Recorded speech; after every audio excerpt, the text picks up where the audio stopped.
Well, there is a new Miss Universe. That story kicking off today's trending stories. Here's a look at our hot topics brought to you by Tootsie at Walton Arts Center. Well, Arbany Gabriel, a fashion designer, model, sewing instructor from Texas, she was crowned Miss Universe. Here's a crowning moment right here. Competition officials say she is the first Filipino American to win Miss USA. Nearly 90 contestants from around the world took part in the competition. Organizers say involving personal statements, in-depth interviews, and various categories, including evening gown and swimwear. Randy, one thing she said that I really liked during her interview, they asked her about any changes that she would make to make things more inclusive, and she said she would raise the age. Starting next year, Miss Universe will welcome married women and women with children to compete, but she said she would raise the age because she's 28 years old, and that, I think, is the cap on competing. You're not you're not able to compete after that. So she said she would raise the age because she said, you know, women were wonderful at all ages. Absolutely. So I love that. I love that too. Yeah. That's great.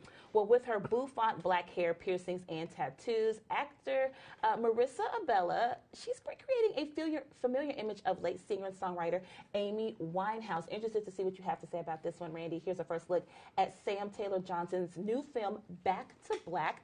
Filming of the movie is going to be about Amy Winehouse's life. It starts in London today.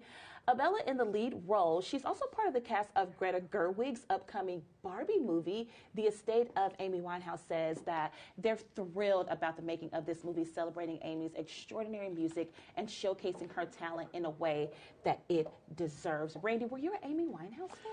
I actually absolutely am an Amy Winehouse fan. She is in my rotation. She died way too soon. Of course, yes. As absolutely. many Agreed. amazing artists and musicians have, and historically. But when you look at some of her struggles, it's a challenge. But if you go back and listen to her music, there is a pain in that music that just resonates. Sure. And you can't help but you can't ignore it. Yeah, she absolutely was amazing.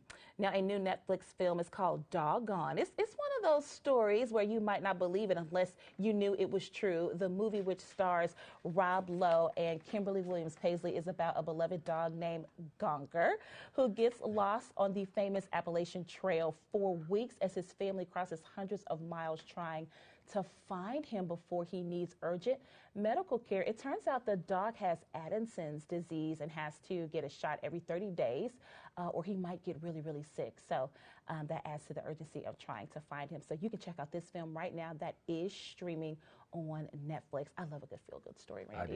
I do too.